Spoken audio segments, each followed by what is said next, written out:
Hello friends, I am Tanisha Gangrade and you are watching TG Agri।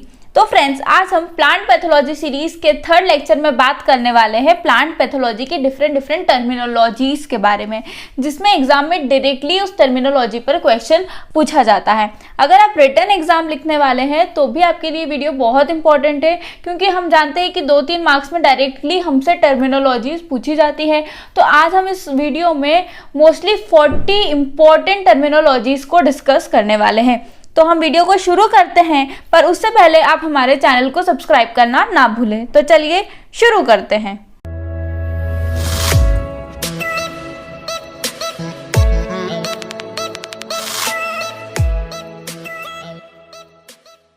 Friends, plant pathology series के third lecture में आज हम बात करने वाले हैं important terminologies of plant pathology के बारे में, जिसमें मेनली हम प्लांट पैथोलॉजी की 40 मोस्ट इंपॉर्टेंट टर्म्स को डिस्कस करने वाले हैं। तो चलिए शुरू करते हैं। सबसे पहले हमारे पास टर्म है डिसीज। अब देखिए, डिसीज का क्या मतलब होता है। हम प्लांट पैथोलॉजी पढ़ रहे हैं, प्लांट पैथोलॉजी में हम डिस्कस या करते हैं डिसीज के बारे में। But question is what is disease. Disease का क्या मतलब होता है?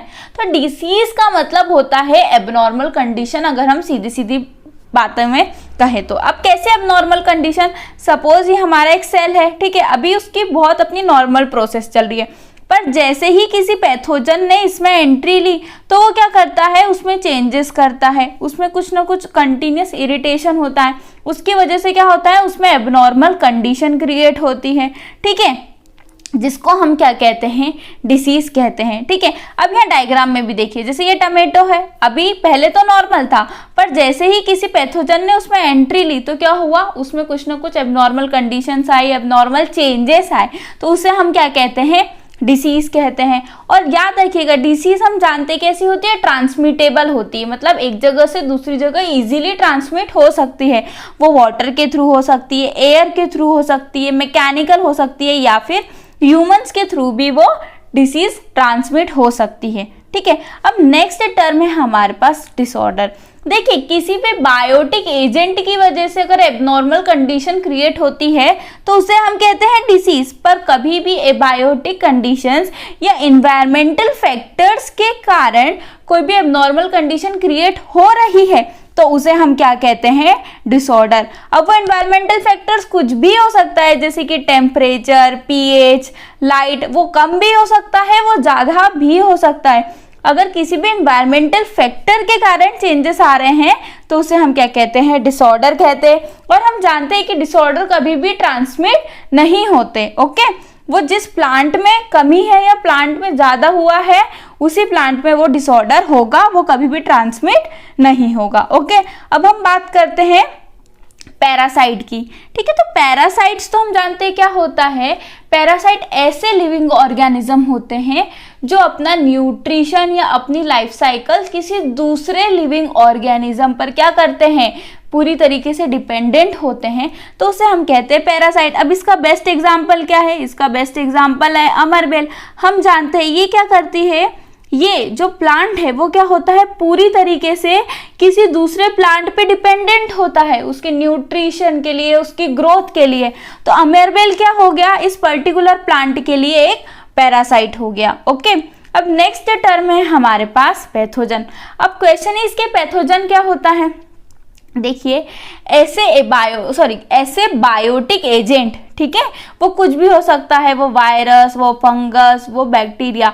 तो ऐसे बायोटिक एजेंट जो किसी भी होस्ट सेल में जाके डिसीज कॉज करते हैं, उसमें एबनॉर्मल कंडीशंस क्रिएट करते हैं, तो उनको हम क्या कहते हैं, पैथोजन कहते हैं। ठीक है, अब नेक्स्ट टर्म है हमारे पास पैथोजेनिसिटी। अब पैथोजेनिसिटी का मतलब क्या होता है, पैथोजन की एबिलिटी। देखिए यहाँ पे भी सिटी और एबिलिटी, तो इससे आप याद रखिए कि जब पैथोजन की एबिलिटी है डिसीज कॉज करने की, मतलब वो कितना एबल है ना, कि बहुत ज़्यादा डिसीज कॉज कर रहा है, सीवियर कर रहा है, लाइट डिसीज कॉज कर रहा है, तो उसे हम क्या कहते हैं, पैथोजेनिसिटी। ठीक है, अब नेक्स्ट टर्म आती है हमारे पास पैथोजेनेसिस। अब पैथोजेनेसिस का क्या मतलब होता है, देखिए जैसे सपोज एक सेल है हमारे पास, ठीक है, उसमें पैथोजन ने एंट्री ली, तो डायरेक्टली वो डिसीज कॉज करता है क्या, नहीं, उसकी एक चेन होती है, इवेंट होते हैं, जैसे सबसे पहले इनोक्यूलेशन होगा, फिर पेनिट्रेशन होगा, इन्फेक्शन होगा, फिर कॉलोनाइजेशन होगा और आखिरी में डिस्पर्सल होगा। तो ये पूरे चेन ऑफ इवेंट्स को जो होता है, पूरी साइकिल को हम क्या कहते हैं, पैथोजेनेसिस कहते हैं, ठीक है। Chain of events that leads to development of disease in the host is called pathogenesis, ठीक है। यहाँ पे आपको डायग्राम में भी हमने दिखाया है कि कैसे कैसे क्या क्या चेन्स होती है, क्या क्या इवेंट्स होते हैं, ठीक है। अब हम आगे चलते हैं, आगे आता है हमारा पैथोटाइप। देखिए ये बहुत ही कंफ्यूजिंग होता है कि अब पैथोटाइप क्या होता है, बायोटाइप क्या होता है, पैथोवर क्या होते हैं।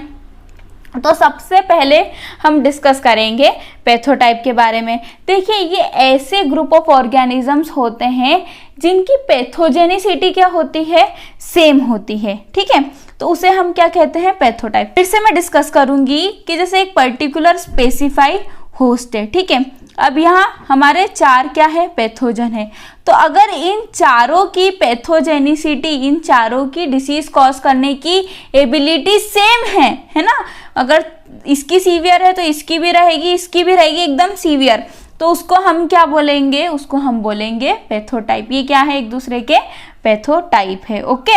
अब नेक्स्ट हम बात करते हैं पैथोवर की। अब देखिए पैथोवर का सबसे मैं आपको पहले एग्जाम्पल से समझाऊंगी, फिर हम डेफिनेशन को डिस्कस करेंगे। हम जानते हैं ज़ैंथोमोनास कैम्पेस्ट्रिस पैथोवर माल्वेशियरम, ठीक है। ये जो है ये किस में डिसीज कॉज करता है, ये डिसीज कॉज करता है कॉटन में, है ना। अब ये कौन सी डिसीज कॉज करता है, उसका नाम आप मुझे कमेंट में बताइएगा। अब और दूसरा हमारे पास है पैथोवर ज़ैंथोमोनास कैम्पेस्ट्रिस पैथोवर सिट्री, ठीक है। तो ये किस में डिसीज कॉज करता है, ये सिट्रस प्लांट में। तो देखिए पैथोवर का क्या मतलब होता है, ऐसी सब स्पीशीज, ठीक है, ज़ैंथोमोनास कैम्पेस्ट्रिस की ये क्या हुई, सब स्पीशीज हुई। तो ऐसी सब स्पीशीज जो पर्टिकुलर प्लांट में, पर्टिकुलर वैरायटी, पर्टिकुलर जीनस में डिसीज कॉज करती है, तो उसे हम क्या कहते हैं, पैथोवर, ठीक है। आई होप आपको समझ में आ गया होगा कि ये जो है ये सिर्फ कॉटन में डिसीज कॉज करेगा, तो ये क्या हो गया, माल्वेशियरम पैथोवर हो गया। और सिट्रेक जो सिर्फ किस में डिसीज कॉज करेगा, सिट्रस प्लांट में डिसीज कॉज करेगा, तो वो क्या हो गया, उसका पैथोवर हो गया, ठीक है। तो आई होप आपको समझ में आ गया होगा, ओके। अब हम बात करते हैं फिजियोलॉजिकल रेस के बारे में। अब देखिए फिजियोलॉजिकल रेस का क्या मतलब होता है, देखिए इसका मतलब होता है सपोज हमारे पास एक होस्ट स्पीशीज है, उसकी हमारे पास अलग अलग वेराइटी है, ठीक है।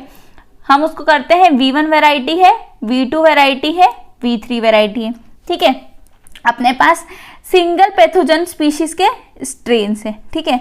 इसका एक स्ट्रेन ही हो गया, इसका दूसरा स्ट्रेन, ये दूसरा तीसरा स्ट्रेन, ठीक है। अब ये जो स्ट्रेन्स है, ठीक है, वो क्या करते हैं, अलग अलग एबिलिटी है उनके पास डिसीज कॉज करने की, मतलब इसकी एबिलिटी अलग है डिसीज कॉज करने की, इस स्ट्रेन की एबिलिटी अलग है डिसीज कॉज करने की, और इस स्ट्रेन की एबिलिटी अलग है डिसीज कॉज करने की।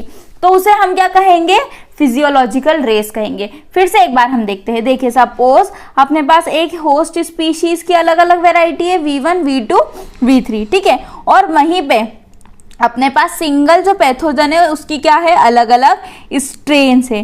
तो उन पर्टिकुलर स्ट्रेन की क्या होती है, डिसीज कॉज करने के लिए एबिलिटी भी कैसी होती है, अलग अलग होती है।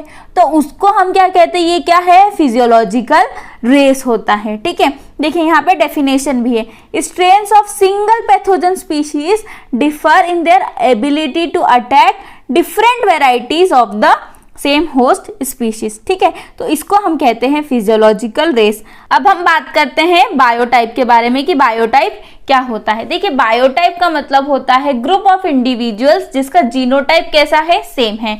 मतलब जैसे यहाँ एक स्ट्रेन S1, S2, S3, ठीक है। अब इनका जेनेटिक कंपोजिशन कैसा है, जीनोटाइप कैसा है, वो सेम है, तो उनको हम क्या बोलेंगे, एक दूसरे का क्या है, ये बायोटाइप है, ओके। अब नेक्स्ट आता है फॉर्मा स्पेशलिस।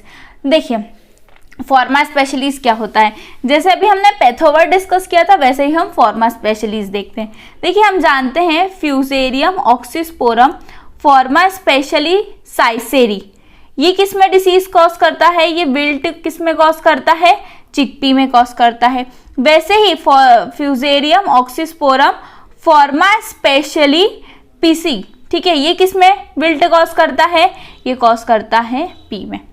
सेम हुआ। देखिए क्या होता है, एक पर्टिकुलर स्पीशीज की जो सब स्पीशीज जब वो किसी पर्टिकुलर प्लांट में पर्टिकुलर वैरायटी में डिसीज कॉज करती है तो उसे हम क्या कहते हैं, फॉर्मा स्पेशली। अब आप मुझे बताइए इसमें चेंजेस क्या होते हैं। फॉर्मा स्पेशलिस हम मेनली फंगस के लिए यूज करते हैं, ठीक है। ये फ्यूजेरियम ऑक्सीस्पोरम क्या है, फंगस है, तो हमने यहाँ पे उसके लिए फॉर्मा स्पेशलिस यूज किया।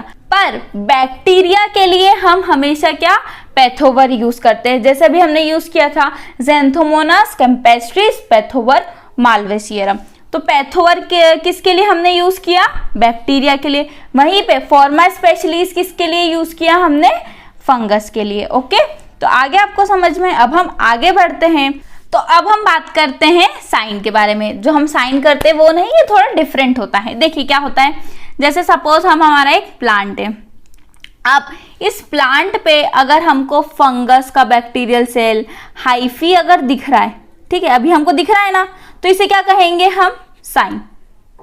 मतलब प्लांट पैथोजन का कोई भी पार्ट अगर हमको प्लांट पे दिख रहा है जो उसमें इन्फेक्शन क्रिएट करने वाला है तो उसे हम क्या कहते हैं, उसे हम कहते हैं साइन। अब ठीक है, आगे आपको साइन समझ में। अब हम बात करते हैं सिम्टम की। तो मैंने क्या बताया कि जैसे ही उसने वो अंदर गया है ना, जैसे ये हाइफी हमारे प्लांट सेल के अंदर गया तो वो क्या करता है, चेंजेस कॉज करेगा, कुछ ना कुछ तो चेंजेस होगा उसके प्लांट की साइकिल में, कुछ ना कुछ तो अल्टरनेशन होगा। तो जो रिएक्शंस होती है, जो भी अल्टरनेशन चेंजेस होते हैं उसको हम क्या कहते हैं, सिम्टम्स कहते हैं, ठीक है। अब जब हम साइन और सिम्टम को साथ में स्टडी करते हैं तो उसे हम क्या कहते हैं, सिंड्रोम कहते हैं। तो आई होप आपको तीनों चीज बहुत अच्छे से क्लियर हो गई होगी कि पैथोजन का पार्ट दिखना साइन, उसमें चेंजेस आना सिम्टम, साथ में स्टडी करना सिंड्रोम। ओके, अब नेक्स्ट टर्म आती है हमारे पास डिफरेंशियल होस्ट या होस्ट टेस्टर। देखिए नाम से ही समझ में आता है कि होस्ट टेस्टर का क्या मतलब होता है। देखिए जब हम होस्ट स्पीशीज की वैरायटीज को यूज करते हैं फिजियोलॉजिकल रेस को आइडेंटिफाई करने के लिए तो उसे हम क्या कहते हैं, डिफरेंशियल होस्ट या फिर होस्ट टेस्टर। नेक्स्ट आता है हमारे पास बायोट्रॉफ। देखिए बायोट्रॉफ का सिंपल सा क्या मतलब होता है, हम डायग्राम के थ्रू देखते हैं। जैसे हमारे पास सेल है, ठीक है, उसमें एक पैथोजन ने एंट्री ली। अब जब इस पैथोजन ने एंट्री ली तो ये क्या करता है, ये अपना फूड भी इसी से लेगा, ये इसके ऊपर पूरी तरीके से डिपेंडेंट होता है अपनी लाइफ साइकिल को कंप्लीट करने के लिए। पर यहाँ पे कंडीशन क्या अप्लाई हो जाती है कि जो पैथोजन है, जो ऑर्गेनिज्म है, वो प्लांट साइकिल को कुछ भी तरीके से इफेक्ट नहीं करेगा। इट मीन्स कि वो उसको मारेगा नहीं, ठीक है, वो भी जिंदा है और वो भी जिंदा है, तो उसे हम क्या कहते हैं, बायोट्रॉफ कहेंगे। नेक्स्ट हमारे पास टर्म है हेमी बायोट्रॉफ। हेमी बायोट्रॉफ का क्या मतलब होता है, हेमी बायोट्रॉफ का मतलब है कि जैसे ही पैथोजन अभी क्या है, अंदर गया, अभी दोनों जिंदा है, जब वो गया तब दोनों जिंदा है, पर थोड़े टाइम बाद क्या करता है, ये जो पैथोजन है उस होस्ट सेल को क्या कर देगा, मार देगा, है ना, उसको डेथ कर देगा। तो उसे हम क्या कहते हैं, हेमी बायोट्रॉफ या फिर फैकल्टेटिव सेप्रोफाइट्स। ओके, नेक्स्ट हमारे पास टर्म है पर्थोट्रॉप्स या पर्थोफाइट्स। पर्थोफाइट्स का क्या मतलब है, सेल में अंदर जाने से पहले ही, है ना, अगर पैथोजन ने उस ऑर्गेनिज्म को डेड कर दिया, मार दिया, फिर वो उसके अंदर गया तो उसे हम क्या कहते हैं, पर्थोट्रॉप्स या पर्थोफाइट्स या फिर नेक्रोट्रॉप्स। ओके, तो उसे हम कहते हैं पर्थोट्रॉप्स। इसका एग्जाम्पल होता है स्क्लेरोशियम रोल्साई, जो बहुत ही इंपॉर्टेंट है, एग्जाम में पूछा जाता है, ठीक है। तो आई होप आपको ये चारों टर्म्स बहुत अच्छे से समझ में आ गई होगी। जिंदा है तो बायोट्रॉप, जाने के बाद मार रहा है तो हेमी बायोट्रॉप, जाने से पहले ही मार रहा है तो नेक्रोट्रॉप्स। ओके, अब हम आगे बात करेंगे इनोक्यूलम के बारे में। तो ठीक है, हम इसको डायग्राम से समझते हैं। इनोक्यूलम का क्या मतलब होता है, सपोज ये हमारे फंगस की हाइफी है, ठीक है, ये हमारा सेल है। तो ये जो हाइफी का ये वाला पार्ट है वो अपने सेल के पास गया और उसने क्या करा, डिसीज कॉज करी। ठीक है, तो पैथोजन का कोई भी पार्ट जो डिसीज कॉज करता है उसे हम क्या कहते हैं, इनोक्यूलम कहते हैं। आई होप आपको समझ में आ गया होगा, है ना, कि any part of pathogen which comes on contact with host cell and cause infection.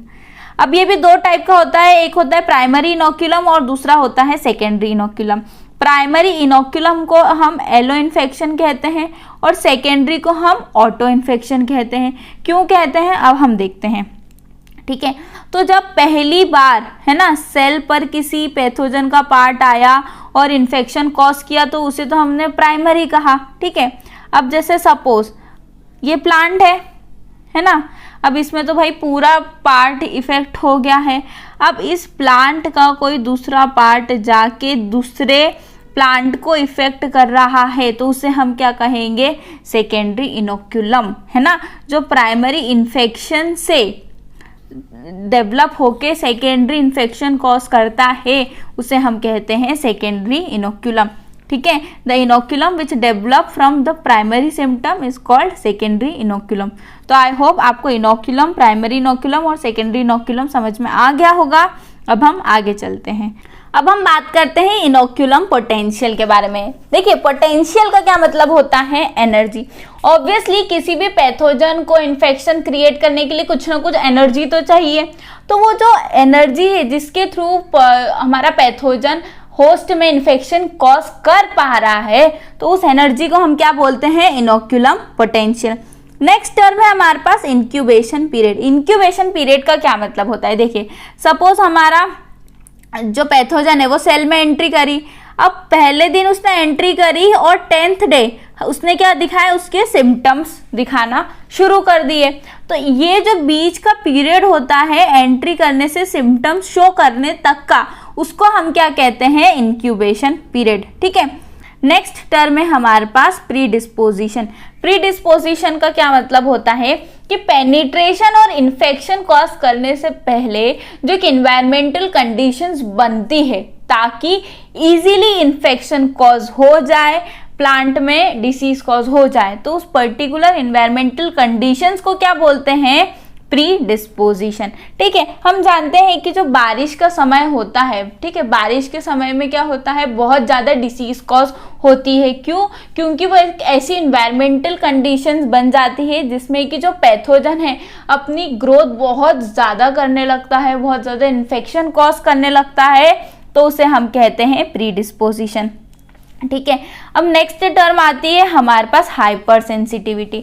देखिए, हाइपर सेंसिटिविटी का क्या मतलब होता है, जैसे सपोज एक सेल है, सेल में जैसे ही पैथोजन अंदर गया तो उसमें कुछ प्रोटीन्स, एंजाइम क्या होते हैं, एक्टिवेट होने लगते हैं। ठीक है, अब ये अंदर तो गया, इस अपने सेल के प्रोटीन एंजाइम एक्टिवेट हुए। अब जैसे ही उसको पता पड़ा कि यार इसमें प्रोटीन एंजाइम एक्टिवेट करने लगते हैं तो प्लांट सेल क्या करता है ना, अपने ही सेल को मार देता है, तो वो भी मर गया और जो साथ में हमारा पैथोजन है वो भी मर गया, जिसकी वजह से जो डिसीज है आगे नहीं फैल पाई। तो इसे क्या कहते हैं, हाइपर सेंसिटिविटी, जिसको कौन शो करते हैं, सेल्स शो करते हैं। ठीक है, अब नेक्स्ट टर्म है हमारे पास इन्फेक्शन। देखिए, इन्फेक्शन का क्या मतलब होता है, पेनिट्रेशन करने के बाद जब ऑर्गेनिज्म या पैथोजन और सेल के बीच में एक पैरासाइटिक रिलेशनशिप का एस्टेब्लिशमेंट हो जाता है तो उसे हम क्या कहते हैं, इन्फेक्शन। देखिए, ये एस्टेब्लिशमेंट टर्म को बहुत अच्छे से याद रखिएगा क्योंकि इन्फेक्शन, पेनिट्रेशन, इनोकुलेशन में हम बहुत ज़्यादा कंफ्यूज होते हैं। तो establishment of parasite with in a host is called infection. ठीक है, अब दो टाइप के इन्फेक्शन होते हैं, एक सिस्टमिक इन्फेक्शन होता है और एक लोकलाइज्ड इन्फेक्शन होता है। देखिए, सिस्टमिक इन्फेक्शन का क्या मतलब होता है कि जैसे सपोज हमारा जो पैथोजन है वो लीव्स के थ्रू प्लांट के अंदर गया और फिर क्या होता है, पूरे प्लांट में फैल गया, होस्ट अपनी स्टेम में फैल गया, रूट्स में चले गया, और अगर पूरे प्लांट में फैल गया तो उसे क्या कहते हैं, सिस्टम, मतलब पूरे सिस्टम में फैलना। ठीक है, वहीं पे नेक्स्ट टर्म में हमारी लोकलाइज्ड। लोकलाइज्ड मतलब कि जब वो लीव्स के थ्रू अंदर गया तो वो उस लीव्स में ही रह गया, मतलब वो लोकलाइज्ड हो गया, वहीं रह गया, वो पूरे पार्ट में नहीं फैला, तो उसे हम क्या कहते हैं, लोकलाइज्ड इन्फेक्शन। ठीक है, नेक्स्ट टर्म है हमारे पास इन्वेजन या कोलोनाइजेशन। देखिए, इन्वेजन कोलोनाइजेशन का मतलब होता है इन्फेक्शन करने के बाद, मतलब प्लांट सेल के अंदर जाने के बाद वो क्या करते हैं, पैथोजन अपना पूरा न्यूट्रिशन किससे लेते हैं, प्लांट सेल के से लेते हैं, और वो धीरे धीरे क्या करते हैं, अपने आप को ग्रो करने लगते हैं, वो अपनी एक पूरी कॉलोनी बनाने लगते हैं। तो उसे हम क्या कहते हैं, इन्वेजन एंड कॉलोनाइजेशन। चलिए, अब नेक्स्ट टर्म है हमारे पास रेजिस्टेंस। हम सब जानते हैं कि रेजिस्टेंस का क्या मतलब होता है।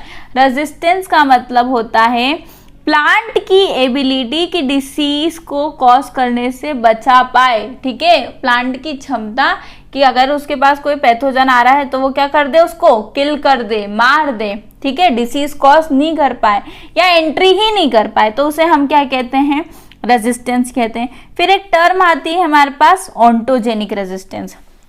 जब रेजिस्टेंस एज के साथ बढ़ता है, घटता है, या जो भी चेंजेस होते हैं तो उसे हम क्या कहते हैं, ऑन्टोजेनिक रेजिस्टेंस।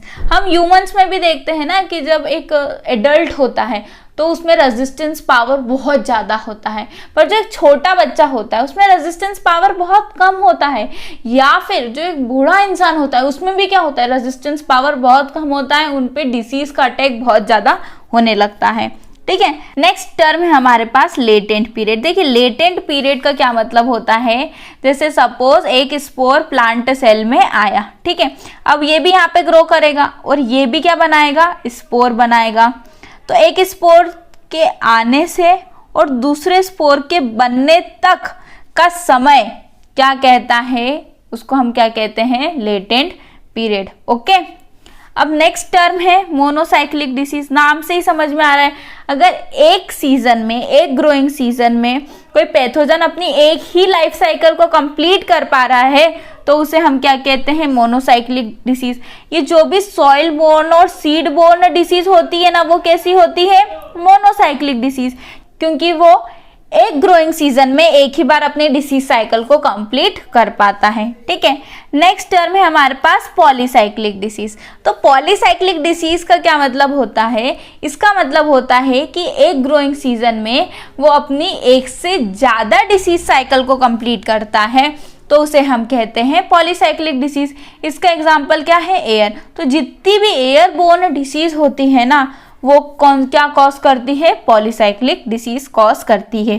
ठीक है, अब हम देखते हैं प्लांट डिसीज एपिडेमियोलॉजी।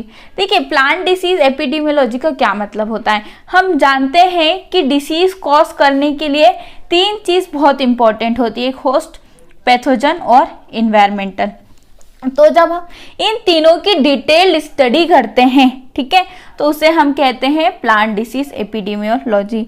डिसीज को कॉज करने वाले एजेंट है ना, जो भी उसके लिए कंडीशन रिस्पॉन्सिबल होती है, अगर हम उन तीनों की डिटेल स्टडी करते हैं तो उसे हम कहते हैं plant disease epidemiology. Okay, next term आती है हमारे पास डिसीज एस्केप। देखिए, डिसीज एस्केप का क्या मतलब होता है। देखिए, अभी हमने प्लांट डिसीज एपिडेमियोलॉजी में देखा कि होस्ट, पैथोजन और इन्वायरमेंट, ये तीनों चीज रिस्पॉन्सिबल होती है डिसीज कॉज करने के लिए। अगर एक भी चीज सही नहीं है तो डिसीज कॉज होगी क्या, नहीं होगी।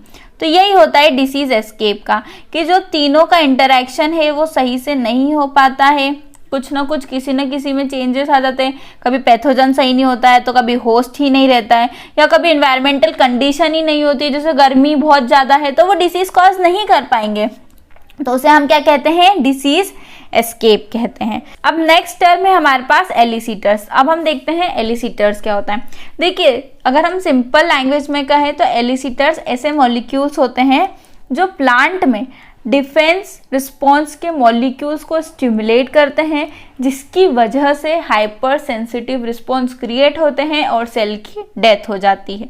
देखिए, अब क्या होता है, जैसे हमारा सेल है, सेल में क्या हुआ, पैथोजन ने एंट्री ली।